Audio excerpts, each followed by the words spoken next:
Greed is the only desire that increases while it starves. When the economy will dries, families don't merely divide up their money, they broke apart masks, affiliations, and even their own humanity at times. Studies suggest that more than 70% of inheritance conflicts are not about money, but about ego, old grudges, and the desire to change family history. And for you, that hunger swelled into a deluge so loud that the courtroom became a stage for their own annihilation. They believed it would be easy.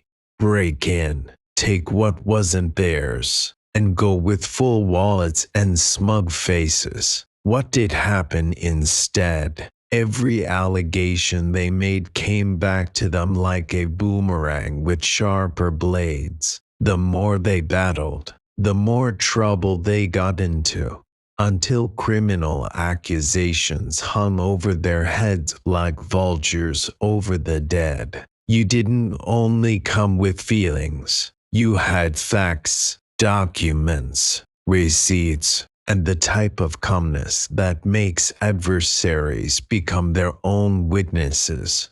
They made fun of you, laughed at you, and attempted to make you seem like the invader. But as soon as the judge told them the truth, their confidence fell quicker like a balloon at a child's birthday party when someone sits on it. This wasn't simply a fight over an inheritance. It was a revealing of what greed does when it is trapped, and how legacy always finds the correct successor, no matter how many fakes attempt to steal it. And now the case is over. The wool has spoken what it wants, but their need has given them a new legacy they never anticipated coming.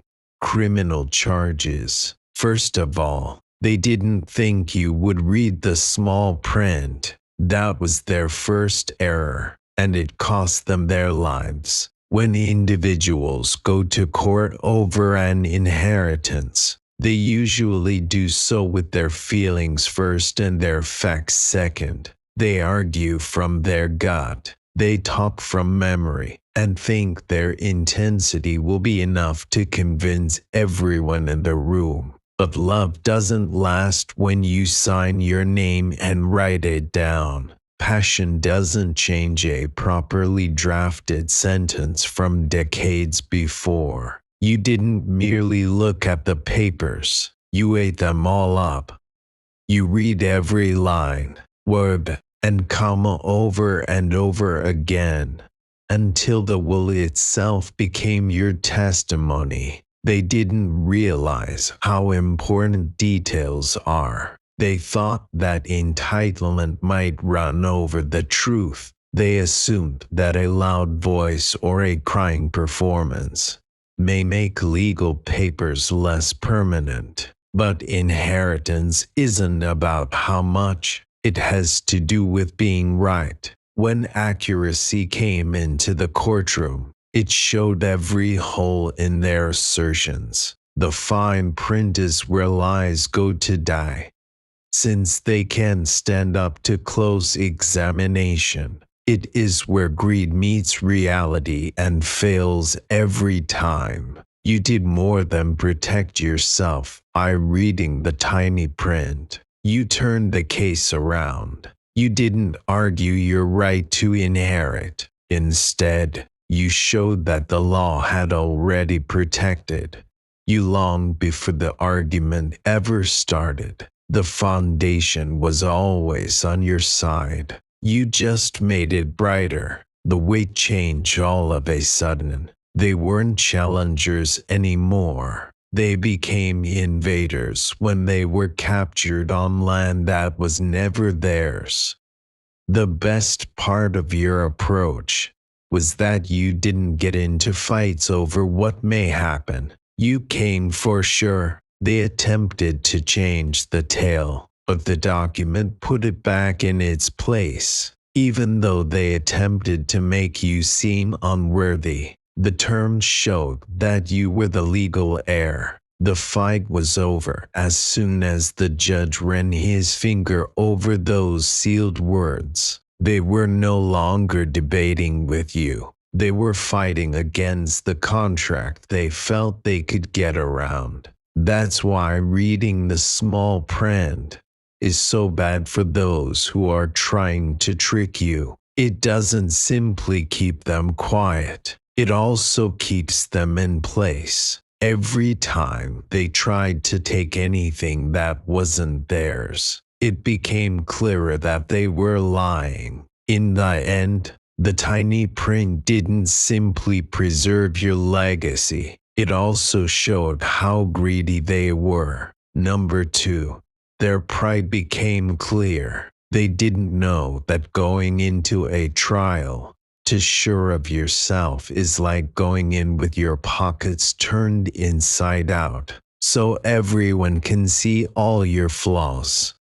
They assumed that the more they boasted, the more others would believe them. They thought being arrogant made them more credible. But judges and attorneys are educated to see the difference between confidence and reality. Every grin, chuckle that said, "I don't care," every slur they tossed at them showed that they weren't fighting for justice. They were striving to hide their greed. Arrogance has a way of making its own case. It doesn't require others to see it. It shows itself. The court got precisely what it needed when they stood there behaving like they couldn't be touched. A clear glimpse of their character. And character is more important than they ever thought. A liar who is desperate will at least attempt to seem modest. But an arrogant liar makes it clear. The judge didn't have to guess who was real. Their attitude did half of the work for you. They didn't get that being arrogant doesn't protect you. It's a crack. The more they tried to seem important, the simpler it was to see through them. They were so upfront about their greed that they might as well have put it on display as Exhibit A. They wanted to seem strong, but what they actually demonstrated was desperation disguised as pride, and desperation leaves fingerprints everywhere. The funny thing is that they probably thought they were scaring you. They anticipated that their rude tone, ragging, and false sense of assurance would make you question yourself, but it didn't work out that way. Every rude thing they did showed how different you were from them. You stayed calm and steady, while they fell apart in front of everyone. People who don't have anything substantial to stand on rely the most on arrogance. As the courtroom started to witness, that end, their cockiness wasn't simply a way of thinking. It was proof. It showed how greedy they were, how untrustworthy they were, and how weak their argument was. They thought they might get an inheritance by acting. They left without recognizing that they had shown why they were never deserving of it in the first place. Third, you didn't argue for legitimacy. You told me it was already yours. That was the moment when everything changed. There was a quiet difference between someone pleading for a place at the table and someone who already owns the chair. People who are fighting over an inheritance sometimes squander time and energy attempting to show they deserve what is written in their lineage, as if the law and the papers are waiting to be persuaded. But the fact is that being legitimate isn't about how well you do. It's all about the base, and the foundation was always on your side. You didn't have to make up anything, but they had to come up with tales, change chronology, and make it seem like they were entitled. The law had already made sure you would win before the duel even started. You didn't have to convince anybody. You just had to show them. That distinction makes a big difference. It takes away the stress of competing stories and puts all the weight on them, since every word they spoke had to fight against what was already written, sealed, and indisputable. You weren't standing as a competitor when you stood your ground. You were the legitimate heir. Their charges couldn't change the fact that it was true. They attempted to get you to yell at them and prove yourself as if you were on trial. You let the papers, the signatures, and the family history speak for themselves instead. And by doing so, you made them appear like outsiders who were trying to get in. The conflict quickly changed from you protecting yourself to them trying to explain why they were there. That's what legitimacy can do. It doesn't need to be defended. It just needs to be seen. It's like pulling back the curtain so everyone can see what's already there. There was no need for fancy words or big movements to convince the court. He only had to admit what was clear, long before they attempted to take the inheritance. It had your name on it. Their efforts to make you seem bad simply made things worse. Every lie they said fell apart as soon as it came into contact with the truth. And the more they battled, the more it became evident that they weren't fighting you. They were fighting the truth. That's why you didn't just win. You made it clear that they never had a chance to win the case. For they thought noise was leverage. They really thought that noise could take the place of value, and that the loudest person would always win. But in truth, every time they yelled, every time they lost their temper, and every time they made a crazy allegation, they just showed how weak they were. Noise doesn't mean power in a trial. It's a confession. It informs the judge, the jury, and everyone else that the person who is making the most noise is the one who is in the greatest trouble. The more they sought to control others by terror, the more they showed how scared they were. Fear is always loud when it seems like the walls are closing in.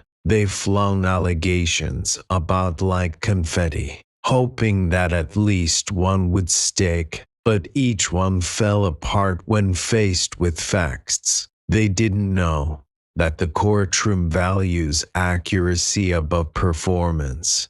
Judges don't give the win to the person who can yell the longest. They give it to the one who can stay cool and have facts that can stand up to examination. Their noise turned into a show that hurt them. It didn't make them appear strong. It made them look desperate, like gamblers who lost everything in the first round and then doubled down. Every slid they threw at you and every effort to get you to lose your cool made the court mistrust their veracity even more. They felt they were putting pressure on you, but actually they were making things worse for themselves. You're quiet in the thick of their commotion, on the other hand, spoke a lot. Not because quiet was strong in and of itself, but because it made the difference between calm and fear clear.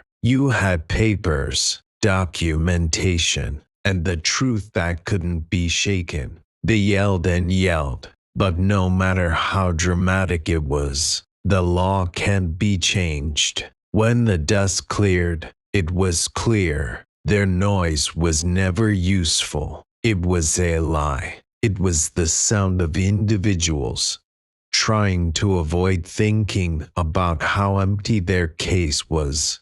Instead of scaring anybody, they showed out their own desperation in high definition, and once the court saw it, they lost all credibility. Noise could get people's attention for a short time, but it never wins the case. They left the courtroom open, not because you told them to, but because they didn't have anything to say. Number 5. Inheritance isn't about owning things. It's about blood, paper, and the truth. A lot of individuals assume that inheritance is a race to obtain, retain, and claim anything they can get their hands on first. They think that having access entails owning something, which is wrong. But inheritance isn't about how fast or how much you get. Lineage, documentation, and fact are the 3 pillars that make it strong. And in this situation, all 3 of those pillars were solidly behind you. Blood is not up for discussion. It doesn't change to accommodate someone's greed or bend to convenience. No matter how loudly they fought or how hard they tried, they couldn't make the connection you had. That tie alone made the terrain shift in your favor. But blood alone isn't enough, even if it's strong. That's when paper comes into play. Paper is where the law writes down people's intentions and makes them official. Well, the signatures and the formal papers are what preserve the truth from becoming distorted. And you had them. You didn't come in empty-handed or depend on your memories. You had the receipts of legacy itself. Paper doesn't lie, and it doesn't back down when you ask it questions. It only validates what we already know. Then comes the truth, which is the hardest to change. What connects blood and paper is truth. It's what turns a personal connection and legal evidence into something that can't be denied. They attempted to change things, but the more they struggled, the more the truth came out. When asked about their tales, they fell apart. Their timetables didn't match up, and their greed was clear at every point. That's how truth is. It doesn't go away when it's assaulted. It becomes stronger because every lie that falls apart helps it shine even more. When blood, paper, and truth all lined up on your side, they were left with nothing but noise and hollow motions. They thought inheritance should be about ownership, as if clutching at money could change what was already written. But having anything is just transitory. Blood doesn't go bad, truth doesn't change, and paper doesn't forget. That's why the judgment was unavoidable. The system didn't work in your advantage. It just knew what was always yours. And even though they were left open and scrambling with allegations, you departed with something they never had: legitimacy that no one could question.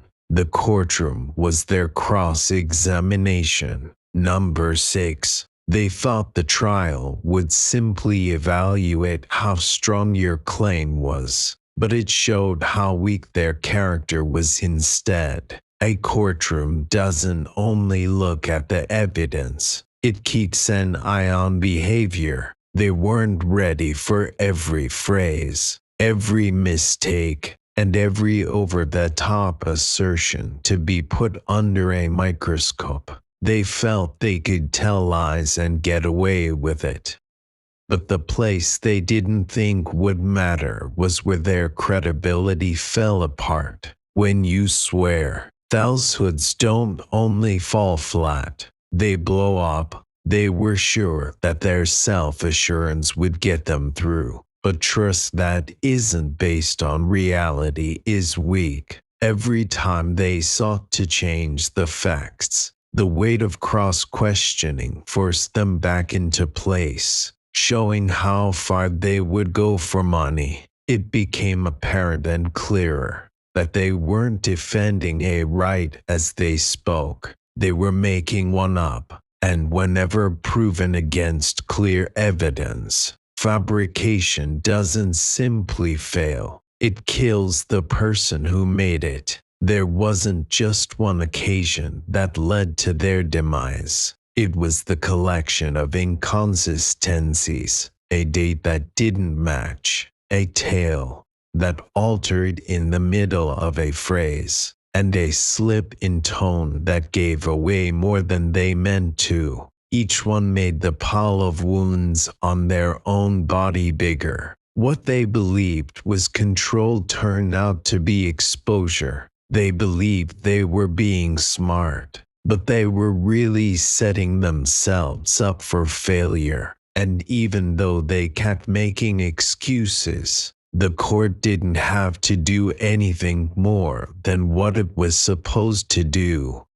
The walls themselves appeared to echo the reality they were trying so hard to hide. The judge didn't have to look very hard to detect dishonesty. It came out every time they spoke. All of their arrogance, bluster, and efforts to scare others showed how desperate they were. At the end, the courtroom was more than simply a venue to resolve a case. It was a looking glass. It showed everyone their plans, their greed, and their dishonesty. The verdict didn't only go your way, it verified what their character had previously said. They didn't merely lose the inheritance because of their falsehoods. They made the trial a public record of who they really are. And once character is revealed on oath,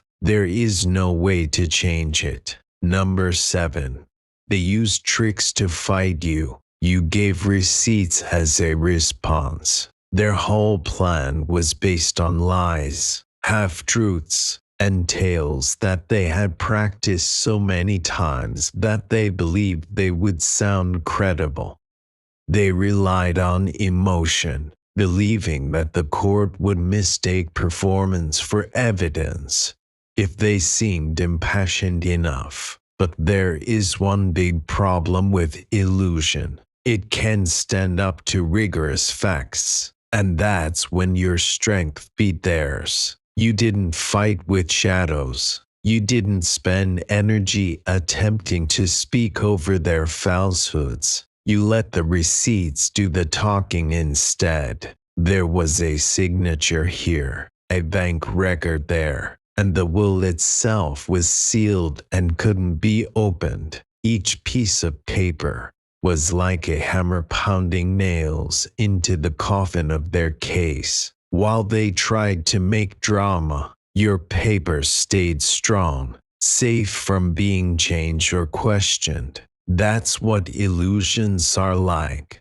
People can only see them if they don't look too closely. The fog clears as soon as the receipts are placed out. When the evidence was put in front of the court, every tale they gave started to appear weak. Not only were they incorrect, but they were also caught. Not only did they fail, but they were also ashamed, since nothing makes someone appear weaker than sticking to a falsehood. There is clear evidence that it is false.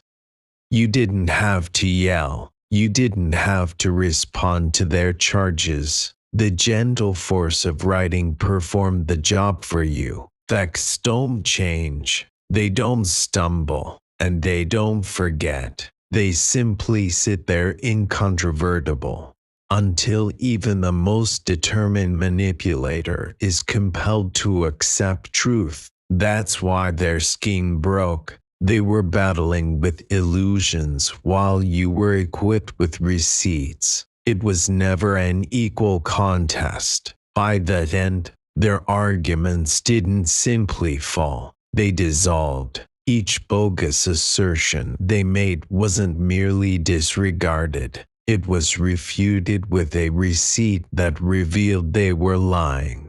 Every effort to alter the facts simply tightened the net around them. What they believed would distract the court only ended up showcasing the strength of your evidence. Nothing disarms manipulation quicker than indisputable documentation. And as the final papers were set down, the illusion collapsed. They strolled in believing they could fool the system. They went out thinking the system was already holding the evidence that stripped them naked. Number 8. They forgot that greed creates a paper trail. In their zeal to steal what didn't belong to them, they left behind a trail of evidence that spoke louder than any testimony. Greed always leaves traces because it acts in desperation, cutting shortcuts, moving too hastily, and never contemplating the long-term implications. They assumed no one would look carefully, but greed is nasty. It leaves receipts, transfers, secret accounts, and unexpected movements that scream louder than words. Their attempt to capture what wasn't theirs exposed them in ways they never imagined. Every strange withdrawal, every doubtful signature, every hurried transaction was like a breadcrumb pointing directly to the truth. They imagined they were smart, hiding their traces with intimidation and denial. But the more they dug, the deeper they locked themselves. What they believed would keep secret became the same proof that ruined them. That's the thing with greed. It doesn't know how to be subtle. It's impatient. It wants everything immediately without caring for how messy the trail looks behind it. And in the trial, their impatience proved their undoing. Instead of portraying themselves as victims or legitimate heirs, their financial moves branded them as opportunists. They didn't merely argue against you, they condemned themselves with their own conduct. You didn't have to accuse them. Greed did that for you. The paper trail didn't simply damage their credibility, it erased it. When the judge linked the links, it was evident this wasn't about misunderstanding or misinterpretation. It was about premeditated efforts to siphon what wasn't theirs. They turned their own hunger into evidence against themselves, and once revealed, there was no way to earn back respect or validity. By that end, the courtroom wasn't balancing your word against theirs. It was evaluating their irresponsible paper trail against your lawful claim. And greed never wins that struggle. They sought to conceal the truth, but in their zeal, they buried themselves instead. The irony is awful. They believed greed would ensure them fortune. Instead, it sealed their doom. The inheritance was never theirs to take, and their paper trail showed that more plainly than any argument ever could. Number 9. You didn't simply win the lawsuit. You stripped their reputation. Winning in court is one thing, but what transpired here went beyond a ruling. A case might conclude with a ruling, but reputations survive long after the gavel falls. They believed their dispute was solely about assets and property, but the courtroom became a mirror that displayed their greed to the world. And once that reflection was shown, it couldn't be undone. The harm to their name was irreparable. It wasn't just that they lost, it was how they lost. They didn't go away peacefully. They revealed themselves via falsehoods, hubris, and desperation. Every fraudulent claim, every shady action, every effort to manipulate the system became part of their public record. They invaded the courtroom seeking to taint your validity, but the only stain that stayed was the one they made on their own image.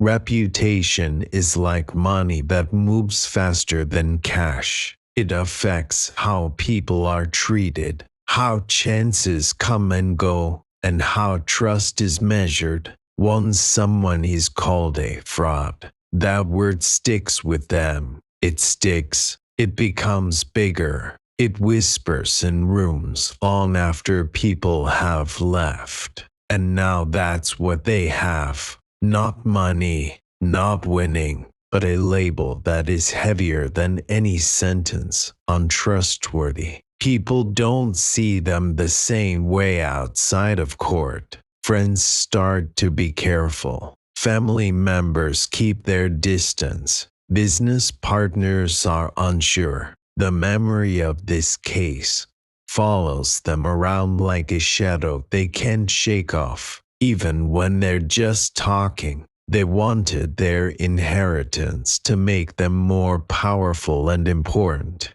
Instead, it turned them into cautionary tales about how greed can ruin more than just a bank account. And that's the bigger win you got. You didn't just get what was rightfully yours. You showed who they really are. There was more than just writing on paper. It was written on their reputation. They now wear fraud like an unpaid bill that grows bigger every time their name comes up. That debt won't go away, because reputation can't be fixed once it's broken. Unlike money, in the end, your victory did more than just protect the inheritance. It changed the story. You left with a valid reason. They left in shame. And once you get it, disgrace is the kind of inheritance that no one wants. But they now own completely. Number 10. They wanted to get money without working for it. That was their doom before the trial even started. Inheritance is more than just money. It shows the ideals, trust, and legacy of the person who left it. They felt they could get around all of that by being entitled and greedy, as if the system would give them money just because they asked for it. But money that isn't real doesn't last. It breaks down. And when the law got involved, it brutally reminded them that wanting to take something that isn't yours isn't ambition. It's stealing. Integrity is the unseen backbone of inheritance. It's why certain names are included in wills and others aren't. It's not about who yells the loudest or who turns up at the last minute. It's about who lived in a way that was true to themselves. They didn't have that honesty. They wanted the advantages without the work, the rewards without the lineage, and the results without the proof. That's why their argument never really mattered. It didn't have a basis in history. It was motivated by desperation. The system became their punishment when they sought to take an inheritance they didn't earn. The courtroom doesn't care about theatrics, but it does care about evidence, and the evidence made the tale apparent. You got the inheritance, written down, sealed, and protected by law. People saw their avarice. But it wasn't just that. It was changed to fraud. What they believed was a chance turned into a crime in progress. That's the hard truth of being rich. It doesn't go up without validity. It puts blame. They thought that just having things would change history.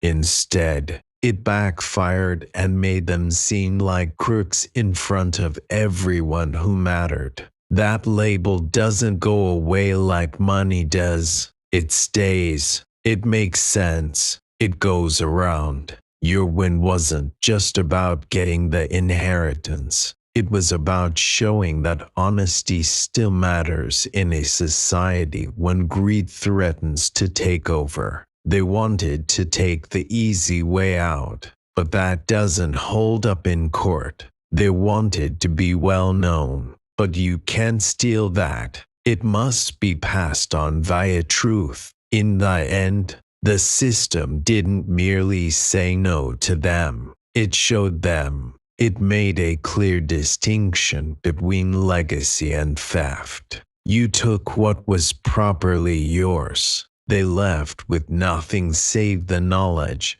that honesty is the only thing that makes inheritance genuine. Number 11. The will was stronger than what they wanted. No matter how much they yelled, plotted, or acted out their emotions, it didn't matter. When compared to the weight of a clear contract that was signed in finality, a will is not a recommendation. It is a statement. It bears the voice of someone who can't talk anymore. That voice drowned out every claim and every frantic effort they made to change the narrative in that courtroom. They wanted the court to feel sorry for them and change its decision based on theatrics. But throwing a feat doesn't affect inheritance. Ink is in charge of it. That signature, which was sealed and validated, was stronger than all else they did. The law doesn't reward quantity. It honors the end. And the last word had already been spoken long before they attempted to go in. What they didn't realize is that a will is the most reliable kind of truth in situations like these. It doesn't hold back, it doesn't forget,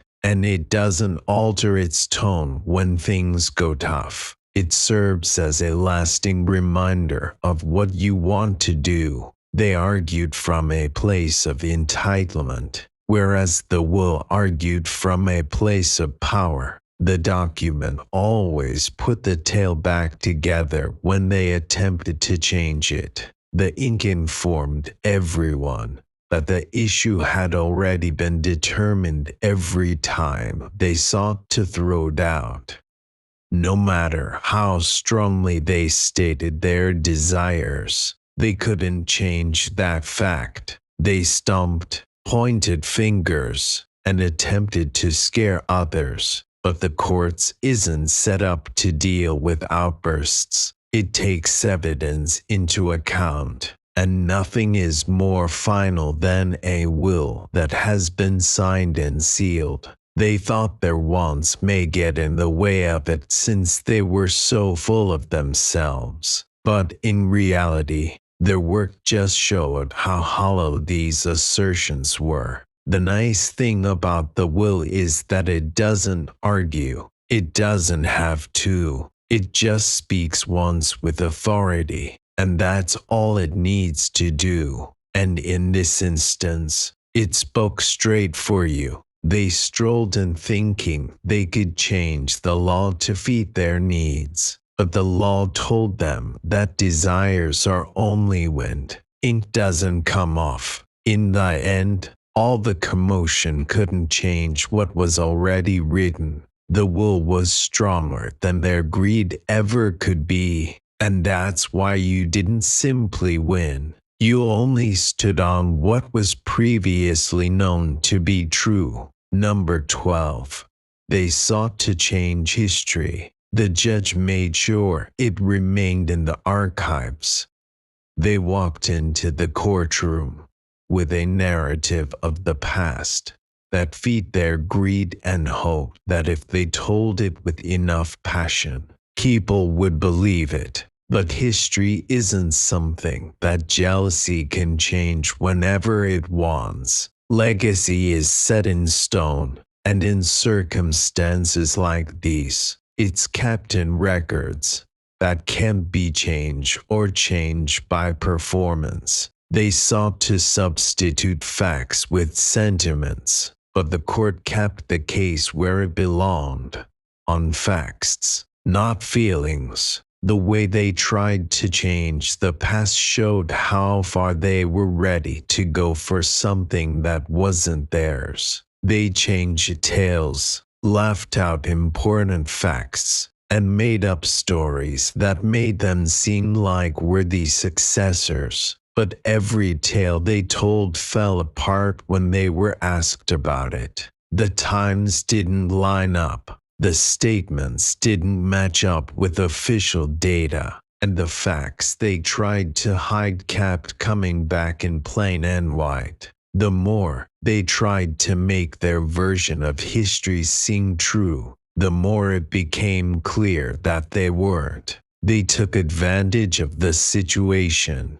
The judge didn't let the case go into the realm of pity or drama. He didn't listen to what other people said. He just read the materials. Well, the signatures and the certified papers with the actual history, kept in a safe place and impossible to change. At that time, their jealousy had no force. They couldn't yell over ink. They couldn't get rid of legal seals by arguing. And they couldn't swap heritage for entitlement. That was the lesson they never got. People who want things don't change history. Those who act in truth keep it safe. The court acknowledged what was written down as being strong against their jealousy. There was no arguing over the inheritance. It had already been settled long before they got there. The courtroom just verified what had already been saved. They lost more than simply money. It was passed down through the generations. They sought to change a family heritage to get something for themselves, but instead, they showed that they were prepared to betray it. At the same time, the judge made sure that the true inheritance was safe from their jealousy. In the end, they left feeling disappointed, not only because they lost the case, but also because the tale they attempted to make up was formally turned down. Legacy remained where it belonged, in the facts, in the papers, and in your hands. Number 13. They lost more than simply money. It was a matter of generations. The ruling may have ended the fight in court, but what happened there went well beyond legal paperwork and property conflicts. This was about family ties and connections that were intended to last even after money. And when greed tore the family apart, it damaged trust, which is worth more than money. There is no simple way to fix things once a family shows itself like this. Trust cannot be given to someone else. Unlike assets, it doesn't grow back very often when it's broken. What they didn't know was that what they did would have an effect outside of court. They believed that losing the inheritance was the worst thing that could happen. But what they really lost was the respect of every family member, neighbor, and individual who saw it.